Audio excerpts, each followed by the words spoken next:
कहते हैं देवों के भी देव हैं त्रिदेव, ब्रह्मा, विष्णु और महेश। ब्रह्मा जी को सृष्टि का रचयिता, भगवान विष्णु को सृष्टि के रक्षक और महादेव को विनाशक कहा गया है। कई लोगों के मन में यह प्रश्न उठा होगा कि आखिर त्रिदेवों की उत्पत्ति कैसे हुई, त्रिदेवों में सबसे शक्तिशाली कौन है। अगर आप भी इन प्रश्नों के उत्तर जानना चाहते हैं तो इस वीडियो को अंत तक देखें। इस विषय में 3 प्रकार की कहानियां उपस्थित हैं। पहली है शिव पुराण में से, दूसरी है भगवत गीता में से और तीसरी है सप्त ऋषियों की। सबसे पहले जानते हैं शिव पुराण के मुताबिक कथा क्या है। एक बार जब ब्रह्मा जी और भगवान विष्णु के बीच में विवाद हुआ कि दोनों में से बड़ा कौन है। विवाद इतना बड़ा था कि इन दोनों में युद्ध की नौबत आ गई। तभी उन दोनों के बीच एक अग्नि स्तंभ प्रकट हो गया। तभी ब्रह्मा जी और भगवान विष्णु ने तय किया कि जो भी इसके अंत तक सबसे पहले पहुंच पाएगा वही श्रेष्ठ होगा। इसके बाद भगवान विष्णु स्तंभ के अंत तक पहुंचने के लिए नीचे की तरफ गए और ब्रह्मा जी ऊपर की तरफ। दोनों में से किसी को भी इसका अंत नहीं मिला और भगवान विष्णु ने अपनी हार मान ली। लेकिन ब्रह्मा जी ने यह बताया कि उन्हें अंत मिल गया है, लेकिन वह असत्य था। ब्रह्मा जी के असत्य बोलते ही उस अग्नि स्तंभ से प्रकट भगवान शिव हुए और ब्रह्मा जी के 5 मुखों में से जो असत्य बोले थे उसे काट दिया और श्राप दिया कि संसार में उनकी कोई पूजा नहीं करेगा और भगवान विष्णु को अपने समान पूजे जाने का वरदान दिया। यह कथा शिव पुराण की है और इसके मुताबिक भगवान शिव सबसे बड़े हैं। अब बात करते हैं श्रीमद् भागवत की कथा के बारे में। जब एक बार सप्त ऋषियों में चर्चा हो रही थी ब्रह्मा, विष्णु और महेश में से बड़ा कौन है, इसलिए उन्होंने त्रिदेवों की परीक्षा लेने की सोची और इसके लिए उन्होंने भृगु ऋषि को कहा। भृगु ऋषि परीक्षा लेने के लिए सबसे पहले परमपिता ब्रह्मा जी के पास गए और उनका अपमान किया और इस अपमान पर ब्रह्मा जी बहुत क्रोधित हो गए। इसके बाद भृगु ऋषि भगवान शिव के पास गए और उनका अपमान किया और बाद में जब वे भगवान विष्णु के पास गए तब विष्णु जी विश्राम कर रहे थे। तब भृगु ऋषि ने उनकी छाती पर लात मारी। उनके इस बर्ताव से भगवान विष्णु को जरा भी क्रोध नहीं आया और उन्होंने ऋषि भृगु के पांव पकड़ लिए और उनसे पूछा कि कहीं उनके पैर में चोट तो नहीं लगी, क्योंकि मेरी छाती का भाग बड़ा कठोर है जिससे आपके पैर में चोट लग सकती थी। भगवान विष्णु की बात सुनकर भृगु ऋषि ने उनसे माफी मांगी और सप्त ऋषियों ने माना कि त्रिदेवों में से भगवान विष्णु श्रेष्ठ हैं। अगर इन कथाओं की माने और मनुष्य अपनी तमाम बुद्धि लगा के भी सोचे तभी वे त्रिदेव की तुलना नहीं कर पाएंगे। शिव पुराण, विष्णु पुराण में इन दोनों ग्रंथों में त्रिदेवों को सर्वश्रेष्ठ बताया गया है और ऐसी कोई जानकारी नहीं है कि इनमें से सबसे श्रेष्ठ कौन है। अब बात करते हैं तीसरी कथा की और इसके अनुसार भगवान विष्णु, ब्रह्मा जी और शिव जी एक साथ बैठे थे। तभी शिव जी ने सोचा कि जब मैं विनाशक हूं तो क्या मैं अपनी शक्तियों से किसी का भी विनाश कर सकता हूं? क्या मैं ब्रह्मा जी और विष्णु जी का भी विनाश कर सकता हूं? शिव जी के इस विचार से ब्रह्मा जी और भगवान विष्णु मुस्कुराए और ब्रह्मा जी ने कहा कि क्यों ना आप अपनी शक्तियों का मुझ पर इस्तेमाल करें, क्योंकि मैं भी जानना चाहता हूं कि आपकी शक्तियां मुझ पर क्या असर करती हैं। तब शिव जी ने अपनी शक्तियों का इस्तेमाल किया। तब ब्रह्मा जी जल के भस्म हो गए और वह पर राख का ढेर हो गया। भगवान शिव जब चिंतित हो गई कि अब सृष्टि का क्या होगा, तभी जब शिव जी उस राख को अपनी मुट्ठी में लेने वाले थे तब उसमें से आवाज आई कि महादेव, मुझे कुछ नहीं हुआ। तब ब्रह्मा जी ने बताया कि आपकी शक्ति के मुझ पर इस्तेमाल से राख का निर्माण हुआ और जहां भी निर्माण होता है वहां पर मैं होता हूं। तब भगवान विष्णु मुस्कुराए और महादेव से कहा कि मैं इस सृष्टि का संरक्षक हूं, मैं भी जानना चाहता हूं कि आपकी शक्ति का मुझ पर क्या असर होता है। तब शिव जी ने अपनी सारी शक्तियों का भगवान विष्णु पर प्रयोग किया। तब वहां पर भी राख का ढेर लग गया, लेकिन उसमें से आवाज आई कि महादेव, मैं भी यही हूं, कृपया अपनी सारी शक्तियों का प्रयोग करें। और ऐसा करने के बाद सारे राख के कण गायब हो गए, लेकिन एक कण रह गया। उस कण में से भगवान विष्णु पुनः प्रकट हुए और साबित हो गया कि उन्हें यानी सृष्टि के संरक्षक को कोई नहीं मार सकता। तब महादेव ने सोचा कि ब्रह्मा जी और विष्णु जी का विनाश नहीं कर सकता और अगर मैं अपने आप का विनाश करूं तो उनका विनाश भी क्या हो जाएगा, क्योंकि अगर मैं नहीं रहा तो विनाश नहीं रहेगा और बिना विनाश की रचना नहीं हो सकती और अगर रचना नहीं होगी तो उसकी रक्षा की जरूरत नहीं रहेगी। ये सब बातें विष्णु जी मन ही मन सुनकर मुस्कुरा रहे थे और समझ गए कि महादेव क्या करने वाले हैं। भगवान शिव ने अपना विनाश कर दिया और राख में बदल गए। जैसा वे सोच रहे थे ब्रह्मा जी और विष्णु जी भी राख में बदल गए, जिसके चलते अंधकार छा गया और वहां पर राख के ढेर के अलावा कुछ नहीं था। तब राग से आवाज आई कि यहाँ पर राग का निर्माण हुआ है और जहाँ पर निर्माण होता है वहाँ पर मैं होता हूँ। और उस राग से ब्रह्मा जी प्रकट हुए, उसके बाद विष्णु जी और अंत में शिव जी प्रकट हुए। क्योंकि जहाँ पर रचना होती है वहाँ पर सबसे पहले सुरक्षा आती और फिर विनाश। इस घटना से शिव जी ने जाना कि त्रिदेवों का विनाश असंभव है और इस घटना की स्मृति के लिए भगवान शिव ने उस राग को अपने शरीर पर लगा लिया और तब से उन्हें शिव भस्म कहा गया। इस कथा से हमने जाना कि त्रिदेव की आपस में तुलना करना व्यर्थ है और हमें उनकी भक्ति करनी चाहिए, क्योंकि जहाँ रचना होगी वहाँ ब्रह्मा जी होंगे। उस रचना के संरक्षण के लिए भगवान विष्णु, और अगर रचना होगी तो भविष्य में उसका विनाश भी जरूरी है, कि विनाश के बिना रचना संभव नहीं। इसलिए तीनों देवों की आवश्यकता है इस सृष्टि को चला।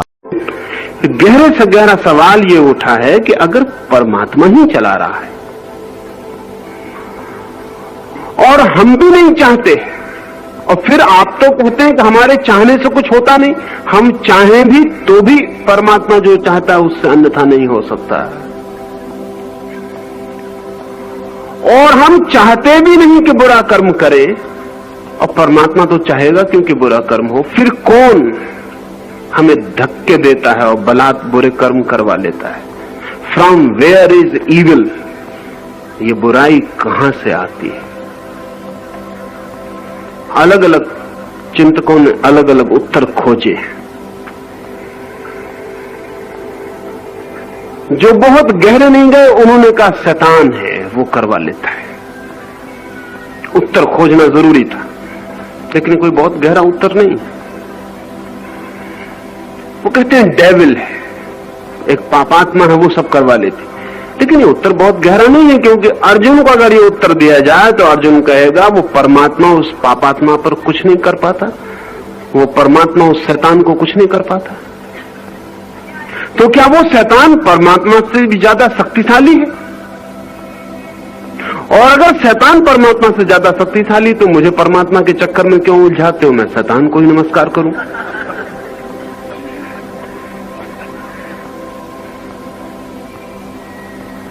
अनेक चिंतकों ने दूसरा एक तत्व खोजने की कोशिश की है कि एक दूसरा भी है परमात्मा के अलावा जो लोगों को पाप में धक्के दे रहा है, लेकिन ये उत्तर न तो मनोवैज्ञानिक है न बहुत गहरा है।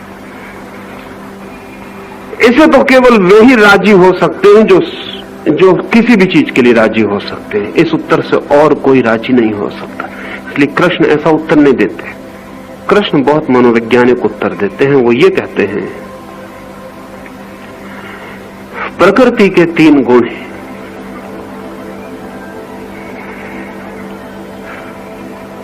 रजस, तमस और सत्व।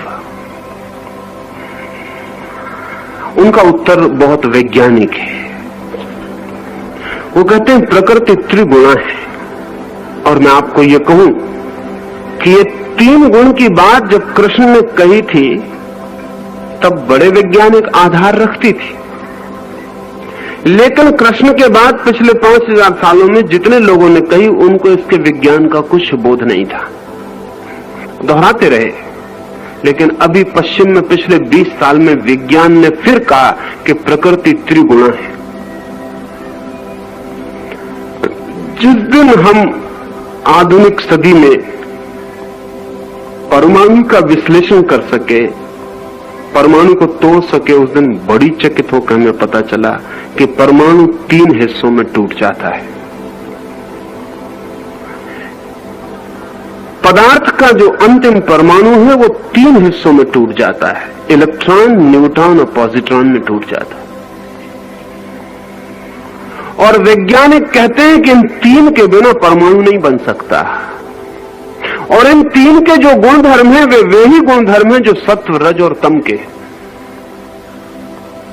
ये 3 जो काम करते हैं वे वही काम करते हैं जो हम बहुत पुराने दिनों से सत्व, रज और तम शब्दों से लाते थे। उसमें तमस जो है, इनर्शिया, वो अवरोध का तत्व है, स्थिरता का तत्व है। अगर तमस ना हो तो जगत में कोई भी चीज स्थिर नहीं रह सकती।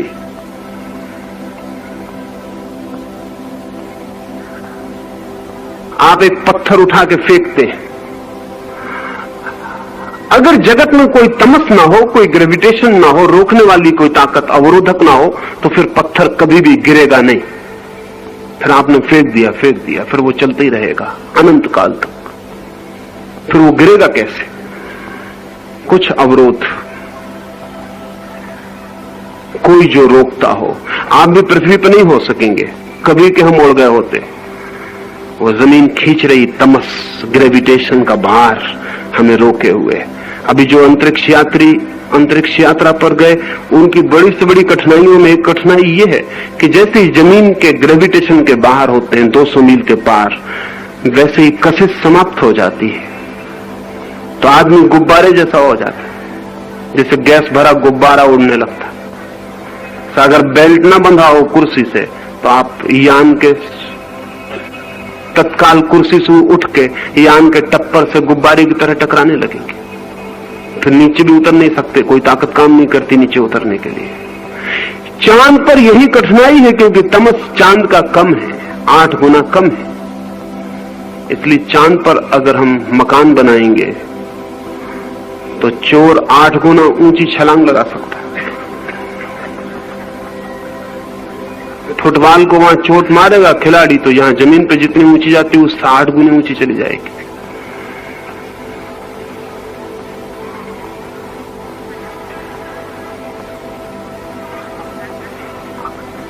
ये जो तमस का अर्थ है इनर्शिया, अवरोधक शक्ति। अब बड़े मजे की बात है, अगर अवरोधक शक्ति न हो तो गति भी असंभव है। गति भी इसीलिए संभव है कि अवरोधक शक्ति का उपयोग कर पाते हैं। आपकी कार में जैसे ब्रेक ना हो, फिर गति भी संभव नहीं है, आप पक्का समझ लेना। फिर कार चलनी भी संभव नहीं है, इसका मतलब नहीं कि नहीं चल सकती, चल गई, बस एक ही दफे चल गई। उसमें वो ब्रेक भी चाहिए जो अवरोधक है। एक्सीलरेटर ही काफी नहीं है, उसमें अवरोधक। जीवन एकदम विस्फोट हो जाए अगर उसमें रोकने वाली ताकत ना हो। इनर्शिया, तमस जो है वो रोकने वाली ताकत है। तेजस जो है वो गति की, मूवमेंट की ताकत है। ये उल्टी ताकतें हैं। तमस रोकता, रजस गति देता। शक्ति है, एनर्जी है। सत्व तीसरा कौन है? जैसे कि हम एक ट्रायंगल बनाएं, 2 कोण नीचे हो और एक ऊपर हो। सत्व इन दोनों के ऊपर है। कहें कि इन दोनों का बैलेंस है, संतुलन है। सत्व बैलेंसिंग है, वो संतुलन है। अगर गति भी हो, रोकने वाला भी हो, लेकिन संतुलन ना हो, जैसे कार है, उसमें एक्सीलरेटर भी है और ब्रेक भी, लेकिन ड्राइवर नहीं है। वो जो ड्राइवर जो है वो पूरे वक्त बैलेंसिंग है। जब जरूरत होती तो ब्रेक पे पैर ले जाता, जब जरूरत होती तो एक्सीलरेटर पे पैर ले जाता। वो पूरे वक्त बैलेंस कर रहा है। सत्व जो है वो बैलेंसिंग। ये 3 तत्व हैं जिनको भारत ने ऐसे नाम दिए थे, पश्चिम जिनको इलेक्ट्रॉन, पॉजिट्रॉन, न्यूट्रॉन कहे। कोई और नाम दे, इससे कोई अंतर नहीं पड़ता। एक बात बहुत अनिवार्य रूप से सिद्ध हो गई है कि जीवन का अंतिम विश्लेषण 3 शक्तियों पर टूटता है। इसलिए हमने इन 3 शक्तियों को ये कई तरह से नाम दिए थे। जो लोग वैज्ञानिक ढंग से सोचते थे उन्होंने रजस, तमस, सत्व ऐसे नाम दिए। जो लोग मेटाफोरिकल, काव्यात्मक ढंग से सोचते थे उन्होंने कहा ब्रह्मा, विष्णु, महेश। उनका भी काम वही, वो 3 नाम भी यही काम करते हैं। उसमें ब्रह्मा सर्जक शक्ति है, विष्णु सस्टेनिंग, संभालने वाले, और शिव विनाश करने वाले। उन 3 के बिना भी नहीं हो सकता। ये जो इलेक्ट्रॉन, न्यूट्रॉन और पॉजिट्रॉन है, ये भी ये 3 काम करते हैं। उसमें जो न्यूट्रॉन है वो निगेटिव है, वो ठीक शिव जैसा है, निगेट करता है, तोड़ता है, नष्ट करता है। उसमें जो पॉजिट्रॉन है वो ब्रह्मा जैसा है, पॉजिटिव है, इसलिए पॉजिट्रॉन उसका नाम है। वो विधायक है, वो निर्माण करता है। और उसमें जो इलेक्ट्रॉन है वो न नेगेटिव है न पॉजिटिव है, वो सस्टेनिंग है, वो बीच में है, बैलेंसिंग है। कृष्ण कहते हैं कि मनुष्य के भीतर जो भी घटित होता है बाहर और भीतर, वो इन तीन शक्तियों का खेल है। इन तीन शक्तियों के अनुसार सब घटित होता है। आदमी धकाया जाता, रोका जाता, जन्माया जाता, मरण को उपलब्ध होता, हंसी को उपलब्ध होता, रोने को उपलब्ध होता, वो इन सारी तीन शक्तियों का काम है। ये तीन शक्तियां अपना काम करती रहती। ये परमात्मा के तीन रूप जीवन को सृजन देते रहते हैं। अर्जुन पूछता है, फिर नहीं भी हम करना चाहते, फिर कौन करवा लेता? आप तो चाहते हैं कि जमीन पर न गिरे, लेकिन जरा पैर फिसला कि गिर जाते। कोई शैतान गिरा देता? कोई शैतान नहीं गिरा। तो ग्रेविटेशन अपना काम करता। आप नहीं गिरना चाहते, माना, स्वीकृत कि आप नहीं गिरना चाहते, लेकिन उल्टे सीधे चलेंगे तो गिरेंगे। आप नहीं गिरना चाहते थे तो भी गिरेंगे, पैर पे पलस्तर लगेगा। आप डॉक्टर से कहेंगे मैं नहीं गिरना चाहता था, और परमात्मा तो टांग तोड़ता नहीं किसी की, क्यों तोड़ेगा? इतना बुरा तो नहीं हो सकता कि अकारण मुझ भले आदमी के जो गिरना भी नहीं चाहता उसकी टांग तोड़ दे। लेकिन मेरी टांग क्यों टूट गई? तो डॉक्टर वही उत्तर देगा जो कृष्ण ने दिया। डॉक्टर कहेगा ग्रेविटेशन की वजह से, जमीन में गुरुत्वाकर्षण है, आप कृपा करके संभल के चलें। उल्टे सीधे चलेंगे तो ग्रेविटेशन टांग तोड़ देगी। क्योंकि प्रत्येक शक्ति अगर हम उसके अनुकूल न चलें तो नुकसान पहुंचाने वाली हो जाती, अगर अनुकूल चलें तो नुकसान पहुंचाने वाली नहीं होती। प्रत्येक शक्ति का उपयोग अनुकूल और प्रतिकूल हो सकता है। अब मनुष्य के भीतर कौन सी शक्तियां हैं जो उसे बलात्, जैसे कि एक आदमी नहीं गिरना चाहता और गिर जाता और टांग टूट जाती, और एक आदमी क्रोध नहीं करना चाहता और क्रोध हो जाता और खोपड़ी खुल जाती, या दूसरे की खुल जाती या खुद की खुल जाती। क्या कौन कर जाता है ये सब? परमात्मा। तो परमात्मा को क्या प्रयोजन है? और परमात्मा ऐसे काम करे तो परमात्मा हम उससे कैसे कहेंगे? कोई कहेगा शैतान, कृष्ण नहीं कहते। कृष्ण कहते हैं सिर्फ जीवन की शक्तियां काम कर रही हैं। मनुष्य के भीतर क्रोध है, वो भी अनिवार्य तत्व है। कहें कि वो हमारे भीतर नेगेटिव फोर्स है। क्रोध विनाश की शक्ति है हमारे भीतर। प्रेम हमारे भीतर निर्माण की शक्ति है, और विवेक हमारे भीतर बैलेंसिंग फोर्स है। जो आदमी विवेक को छोड़कर सारी शक्ति क्रोध में लगा देगा, वो बलात् नरक की तरफ चलने लगेगा, नहीं चाहेगा तो भी जाएगा। जो सारी शक्ति प्रेम की ओर लगा देगा, वो बलात् स्वर्ग की ओर जाने लगेगा, चाहे चाहे और चाहे ना चाहे। उसके जीवन में सुख उतरने लगेगा। और जो आदमी बैलेंस कर लेगा और समझ लेगा कि दुख और सुख और दोनों के बीच में अलग, वो आदमी मुक्ति और मोक्ष की दिशा में यात्रा कर जाएगा। इसलिए हमारे पास तीन शब्द और समझ लेने जैसे हैं, स्वर्ग, नरक और मोक्ष। स्वर्ग में वो जाता जो अपने भीतर की विधायक शक्तियों के अनुकूल चलता है, नरक में वो जाता जो अपने भीतर विनाशक शक्तियों के अनुकूल चलता है, मोक्ष में वो जाता जो दोनों के अनुकूल नहीं चलता, दोनों को संतुलित करके दोनों को ट्रांसेंड कर जाता, परा हो जाता, अतीत हो जाता है। कृष्ण कह रहे हैं शक्तियां हैं, और इन तीन शक्तियों के बिना जीवन नहीं हो सकता है। इसलिए अर्जुन, कौन तुझे धक्का देता है ऐसा मत पूछ, ये समझ कि धक्का तेरे भीतर से कैसे निर्मित होता है। क्रोध, काम, अहंकार, अगर उनके प्रति तू अतिशय झुक जाता है तो जो तू नहीं चाहता वो तुझे करना पड़ता है। कभी आपने देखा काम वासना मन को पकड़ ले? कहना ठीक नहीं है कि काम वासना मन को पकड़ ले, कहना यही ठीक होगा कि जब आप काम वासना को मन को पकड़ लेने देते, आप जब पकड़ लेने देते हैं और ध्यान रहे, काम वासना आपके बिना पकड़ाए आपको नहीं पकड़ती है। हाँ, एक सीमा होती है हर चीज की, उसके पार मुश्किल हो जाता है रोकना। एक सीमा होती है। जगह जगह हमने कार के ट्रैफिक पे लिखा हुआ है कि यहां 5 मील रफ्तार। क्यों? कि वहां इतने ज्यादा लोग गुजर रहे हैं कि अगर 30 मील रफ्तार हो तो रोकना समय पर मुश्किल है, 5 मील हो तो समय पर रोकना आसान है। जहां लोग कम गुजर रहे हैं वहां 70 मील भी हो तो कोई हर्ज नहीं, वहां समय पर 70 मील भी रोकना आसान है। हर चीज की एक सीमा है। सिगमंड फ्रायड एक कहानी कहा करता था। वो कहा करता था कि एक छोटे से गांव में एक गरीब म्युनिसिपल कमेटी ने गांव का कचरा ढोने के लिए एक घोड़ा खरीदा, बैलगाड़ी, एक घोड़ा गाड़ी के लिए।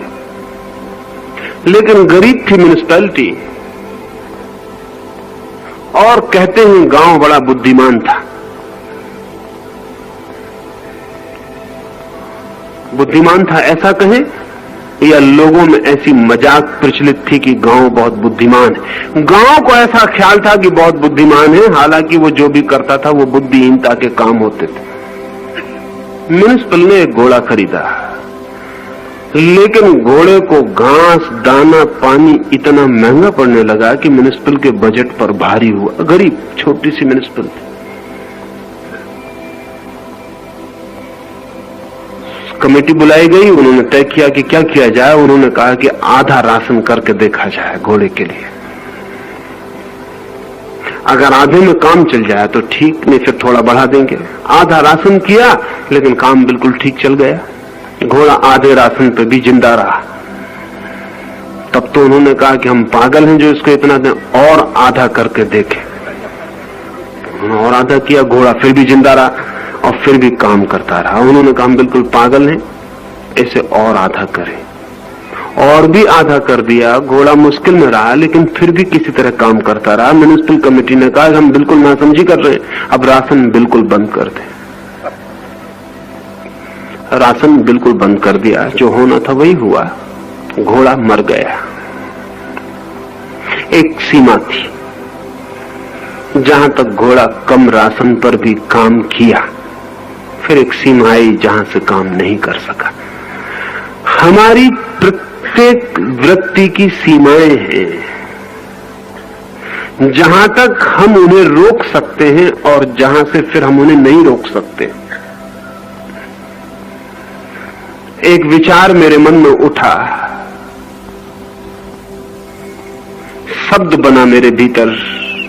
अभी मैं आपको न कहूं तो रोक सकता हूं, फिर मेरे मुंह से शब्द निकल गया, अब इस शब्द को वापस नहीं ला सकता।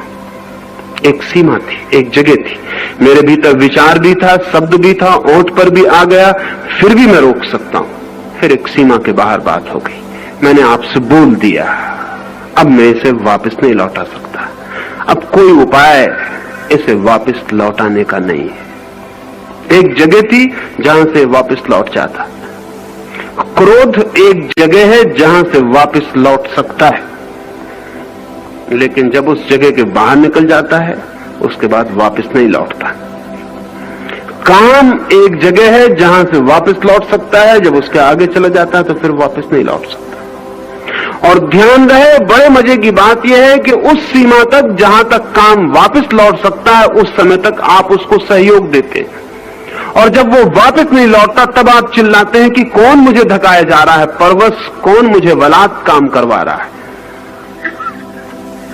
इसे ठीक से भीतर समझेंगे तो ख्याल में आ जाएगा। एक जगह है जहां तक हर वृत्ति आपके हाथ में होती है, लेकिन जब आप उसे इतना उकसाते हैं कि आपका पूरा शरीर और पूरा यंत्र उसको पकड़ लेता है, फिर आपकी बुद्धि के बाहर हो जाती है। फिर आप कहते हैं कि नहीं नहीं, और फिर भी घटना घट के रहती है। तब आप कहते हैं कौन बलात् करवाए चले जाता है, जबकि हम नहीं करते हैं, कोई नहीं करवाता। शक्तियां करती हैं, लेकिन करवाने का अंतिम निर्णय गहरे में आपका ही कोऑपरेशन है, आपका ही सहयोग है। कृष्ण इतना ही कह रहे हैं कि कोई बैठा नहीं है पार तुम्हें क्रोध में, काम में, युद्ध में, लड़ाई झगड़े में ले जाने को। प्रकृति के नियम हैं, अगर उन नियमों को तुम समझ लेते हो और समता को, संतुलन को उपलब्ध होते हो, अनासक्ति को, साक्षी भाव को उपलब्ध होते हो, विवेक को, श्रद्धा को उपलब्ध होते हो, तो फिर तुम्हें कोई फिक्र करने की जरूरत नहीं। फिर जो भी होगा परमात्मा पर। लेकिन जब तक तुम ऐसी समता को और अनासक्ति को उपलब्ध नहीं होते, भीतर तुम आसक्ति को पालते चले जाते हो, बारूद में चिंगारी डालते चले जाते हो। फिर जब आग भड़क के मकान को पकड़ लेती, तब तुम कहते हो मैं तो चाहता नहीं था कि आग लगे, लेकिन यह आग लग गई है। बारूद का नियम है, धर्म है, वो आग लगा देगी। तुमने चिंगारी फेंकी, चिंगारी का धर्म है कि वो आग पकड़ा देगी। और जब बारूद भड़क उठेगी, तब तुम छाती पीटोगे और चिल्लाओगे कि ये तो मैं नहीं चाहता था। कभी आपने देखा एक आदमी हत्या कर देता है। दोस्तोयेवस्की का एक बहुत कीमती उपन्यास है, क्राइम एंड पनिशमेंट। उसमें रस्कोल्निकोव नाम का एक पात्र, वो रोज अपने सामने उसके मकान मालकिन जो है, उसकी मकान की बुढ़िया जो मालकिन है, वो कोई 70 साल की बूढ़ी औरत, वो गिरवी रखने का काम करती है और लोगों से खींच के ब्याज चूसती है। मरने के करीब है, लेकिन रत्ती भर दया नहीं करती। कोई नहीं है उसका, बहुत धन है। वो रस्कोल्निकोव एक विद्यार्थी है, वो देखता रहता अपनी खिड़की से। गरीब आदमी गिड़गिड़ाते हैं, रोते हैं, चिल्लाते हैं, लेकिन कुछ भी नहीं। उनके कपड़े भी उतरवा लिए जाते हैं। कोई दया नहीं, कोई ममता नहीं। कई बार उसके मन में होता है, इस बुढ़िया को कोई मार क्यों नहीं डालता, इसके होने की कोई जरूरत ही क्या है। ये मर भी जाए तो हर्ज क्या है। ये मर जाए तो सैकड़ों लोग जो उसके चक्कर में फंसे हैं वो मुक्त हो जाएं। गरीब किसान, गरीब मजदूर, गरीब लोग, विधवा औरतें, बीमार आदमी, वो सब उससे ब्याज पे रुपया ले लेते हैं। फिर वो कभी चुकता नहीं, उनकी चीजें भी चुक जाती हैं और उनको अदालत में मुकदमे भी चलते हैं, सजाएं भी हो जाती हैं। रोज यही काम।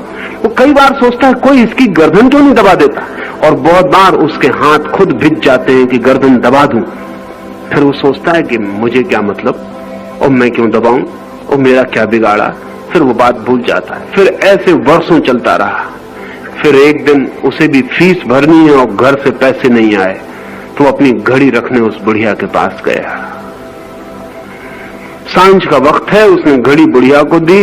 बुढ़िया ठीक से देख नहीं सकती, 70 साल उसकी उम्र है। वो खिड़की के पास घड़ी को ले जाकर देखती है रोशनी में कि ठीक है या नहीं, कितने पैसे दिए जा सकते हैं। अचानक बस रस्कोल्निकोव को क्या हुआ कि उसने जाकर उसकी गर्दन दबा दी। उसे पता नहीं चला कब ये हुआ। गर्दन जब दब गई और जब उसके हाथ में उसकी नसें उभर आई और खून उसके मुंह से गिरने लगा, तब वो घबराया कि ये मैंने क्या कर दिया। वो बुढ़िया नीचे गिर पड़ी, तब उसे पता चला ये तो मैंने हत्या कर दी। तब वो भागा और तब वो रात भर अपने बिस्तर में सोचता है कि मैं उसकी हत्या कैसे कर दिया। परवश जो अर्जुन कह रहा है कि जैसे बलात् कोई धक्का दे, तो वो कहता कौन मेरे ऊपर सवार हो गया, कोई भूत, कोई प्रेत, क्या हुआ, मैंने हत्या क्यों कर दी, किसने मुझसे हत्या करवा दी, कौन शैतान मेरे पीछे पड़ा है। कोई उसके पीछे नहीं पड़ा है। 2 साल तक उसने सोचा, तैयारी की, 2 साल तक उसने शक्तियों को रस दिया, 2 साल तक हाथ भींचे, 2 साल तक मन में क्रोध का जहर फैलाया। वो सब तैयार हो गया। बीज बोते वक्त किसको पता चलता है कि वृक्ष निकलेगा। बीज बोते वक्त किसको पता चलता है कि इतना बड़ा वृक्ष पैदा होगा। फिर बलात् वृक्ष पैदा हो जाता है, पर बीज हम ही बोते हैं। बीज छोटा होता है, दिखाई भी नहीं पड़ता। मन में क्रोध के बीज बोते हैं, काम के बीज बोते हैं, फिर शक्तियां पकड़ लेती हैं। फिर वो 3 शक्तियां अपना काम शुरू कर देती हैं। आपने बीज बोया, जमीन काम शुरू कर देती, पानी काम शुरू कर देता है, रोशनी काम शुरू कर देती, सूरज की किरणें आके बीज को बड़ा करने लगती। आप हैरान होंगे कि जमीन बहुत कम काम करती है। अभी एक वैज्ञानिक ने प्रयोग किया, नाप तौल के प्रयोग किया। एक वट वृक्ष को लगाया एक गमले में, बड़े गमले में, नाप तौल के बिल्कुल, इतनी मिट्टी, इतना गमले का वजन, इतने वृक्ष के बीज का वजन सब नाप तौल के लगाया। फिर वृक्ष बहुत बड़ा हो गया। फिर उसने वृक्ष पूरा का पूरा निकाल लिया और फिर नापा तो जितना कोई 200 सेर का गमला उसने रखा था उसमें केवल 4 सेर की कमी हुई, 4 सेर कुल। और वृक्ष को नापा, तोला तो वो तो कोई 280 सेर निकला वृक्ष, और कुल 4 सेर की कमी हुई मिट्टी में।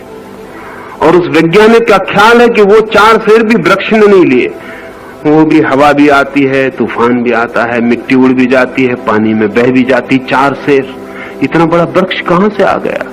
सूरज भी दे रहा है, हवाएं भी दे रही हैं, पानी भी दे रहा है, जमीन भी दे रही है, चारों तरफ से पूरा कास्मास उसको दे रहा है। एक छोटे से बीज को आपने बो दिया, फिर सारी दुनिया की ताकत उसको दे रही और वो बड़ा हो रहा है। आपने इधर क्रोध का बीज बोया, सारी दुनिया से क्रोध को साथ देने वाली ताकतें, तमस की, इनर्शिया की ताकतें आपकी तरफ बहनी शुरू हो जाएंगी। आपने प्रेम बोया, सारी तरफ से दुनिया से शुभ शक्तियां आपकी तरफ बहनी शुरू हो जाएंगी। आपने साक्षी भाव निर्मित किया, दुनिया की सारी ताकतें आपके लिए बैलेंस में हो जाएंगी। कोई आपकी तरफ नहीं बहेगा, कोई आपके बाहर नहीं बहेगा, सब चीजें सम हो जाएंगी, ठहर जाएंगी। तो कृष्ण कहते हैं न तो कोई शैतान न कोई परमात्मा, ये 3 शक्तियां हैं अर्जुन। और तू जिसका बीज बो देता है अपने भीतर, वही शक्ति सक्रिय होकर काम करने लगती है।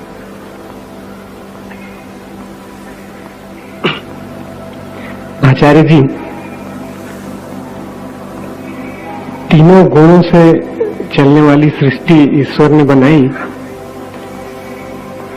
तमस गुण मनुष्य की प्रकृति में ईश्वर ने दिया, उसके पीछे क्या उद्देश्य ईश्वर का है?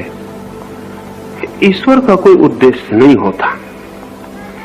उद्देश्य की भाषा सदा मनुष्य की है। उद्देश्य तो उसका होता है जिसे भविष्य में कुछ पाना हो। जैसे एक आदमी, एक कुम्हार एक घड़ा बनाता है, उसका उद्देश्य होता है कि बाजार में बेचना, या उसका उद्देश्य होता है कि घर का पानी भरना। फिर एक वान गाग चित्र बनाता। वान गाग से कोई पूछता है कि चित्र तुमने किस उद्देश्य से बनाया, तो वो कहता कोई उद्देश्य नहीं है, बनाना ही मेरा आनंद है।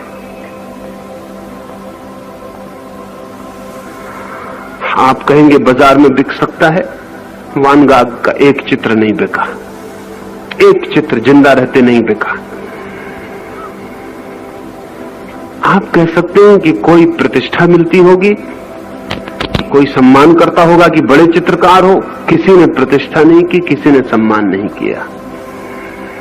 आप कहते होंगे कि बड़ा धनवाला आदमी रहा होगा, पैसा पास में रहा होगा, फुर्सत रही होगी तो कुछ न कुछ करता रहा होगा। नहीं, वान गाग बहुत गरीब आदमी था और उसका भाई उसे इतना ही पैसा देता था जिसमें 7 दिन की सिर्फ रोटी चल जाए, रूखी सोखी।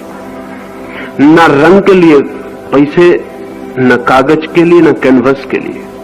तो वो सप्ताह में 4 दिन खाना खाता और 3 दिन उपवास करता, और 3 दिन में जो उपवास में बच जाए उससे पेंट करता। और जब उससे कोई पूछता किस लिए, तो वो कहता बस बना लेने में आनंद है। परमात्मा उद्देश्य से जगत को नहीं बना रहा है, बना लेने में आनंद है, बनाना ही आनंद है।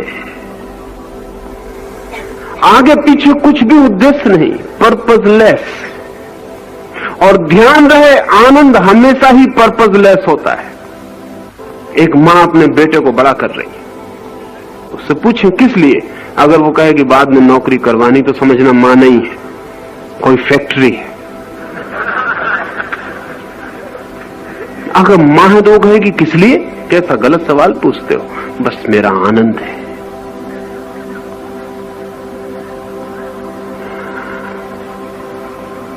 परमात्मा के लिए सृष्टि आनंद है, उसका आनंद कृत्य है।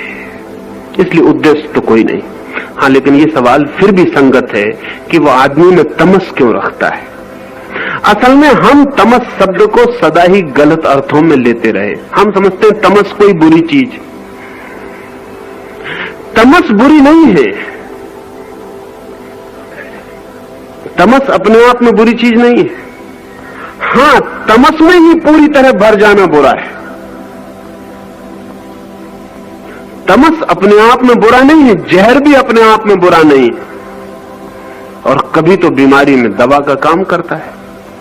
कहें कि जहर क्यों बनाया परमात्मा ने, एक आदमी जहर खा के मर जाए, आप कहें कि ये जिम्मेदार परमात्मा ने जहर क्यों बनाया?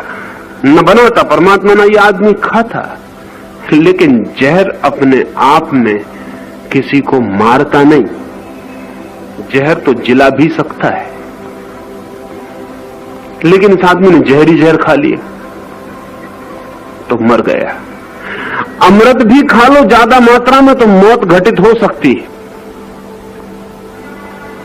अमृत भी मात्रा में खाना अगर मिल जाए। एक तो मिलता नहीं, क्योंकि डर यही है कि जहर तो बहुत कम लोग खाते हैं, अमृत अगर मिल जाए तो बिना मात्रा में बहुत लोग खा जाएंगे। शायद इसीलिए नहीं मिलता है, क्योंकि रोकेंगे कैसे फिर अमृत मिल जाए तो आप अपने को कब कहां रुके, खाते चले जाएंगे, अमृत से मौत आ जाएगी। जीवन में नियम है, कोई नियम बुरा नहीं, कोई नियम भला नहीं, अनिवार्य है। बिना तमस के, बिना इनर्सिया के जगत अस्तित्व में नहीं हो सकता। उसके अस्तित्व में होने के लिए कोई अवरोधक शक्ति चाहिए। लेकिन अगर कोई आदमी सिर्फ अवरोधक शक्ति पर ही निर्भर रह जाए तो भी खतरा हो जाएगा, क्योंकि दूसरी दो शक्तियां भी चाहिए। और श्रेष्ठतम स्वास्थ्य की स्थिति वो है जहां तीनों शक्तियां बैलेंस करती हैं, संतुलित होती हैं। उसी क्षण में आदमी तीनों के बाहर निकल जाता है और परमात्मा को अनुभव कर पाता है। जब तक आदमी इधर उधर डोलता है, कभी आपने देखा नट को रस्सी पर चलता है, कभी थिर नहीं रहता। आप कहें कि थिर क्यों नहीं रहता? थिर रहे तो फौरन गिरे और मर जाए। थिर क्यों नहीं रहता नट? नट पूरे वक्त बैलेंस करता रहता है। और जब आपको दिखता है बाएं झुक रहा है तो आप गलती में मत पड़ जाना। बाएं झुकता ही तब है जब दाएं गिरने का डर पैदा होता है। दाएं तब झुकता है जब बाएं गिरने का डर पैदा होता है। वो बैलेंस कर रहा है पूरे वक्त। जब दाएं गिरने का डर पैदा होता है, वजन को वो बाएं ले जाता है ताकि बैलेंस हो जाए। जब दाएं से बच जाता है, बाएं गिरने का डर पैदा होता है, तो उल्टी तरफ बैलेंस ले जाता है कि बच जाए। और प्रकृति नीचे काम कर रही है। नट अगर बैलेंस ना करे तो जमीन पर गिरे, हड्डी पसली टूट जाए। फिर प्रकृति से ये नहीं कह सकता कि तूने मेरी हड्डी पसली तोड़ी। प्रकृति कहेगी हमें कोई मतलब नहीं, तुम अपनी रस्सी पे बैलेंस करते रहो, हमें कोई मतलब नहीं। ये तीन जो गुण हैं, इनमें जो बैलेंस कर लेता है वो व्यक्ति धर्म को उपलब्ध हो जाता है। नहीं बैलेंस कर पाता तो गिरता है, हड्डी पसली टूट जाती। फिर हम कहते हैं किसने बलात् गिरा दिया? किसी ने नहीं गिराया, आप बैलेंस नहीं कर पाए। कृष्ण का पूरा योग समता योग है, द योग ऑफ बैलेंस।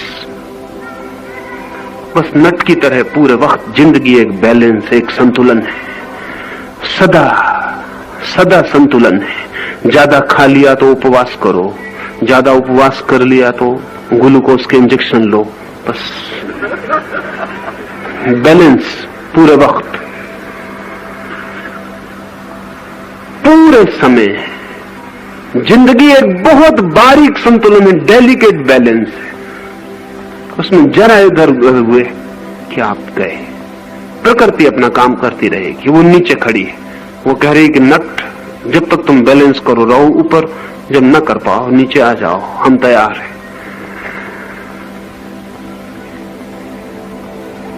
अनिवार्य तत्व है तीन, उससे कम नहीं हो सकते। तीन के बिना सृष्टि खो जाएगी, इसलिए वो है। लेकिन तमस में आप गिरे इसलिए नहीं।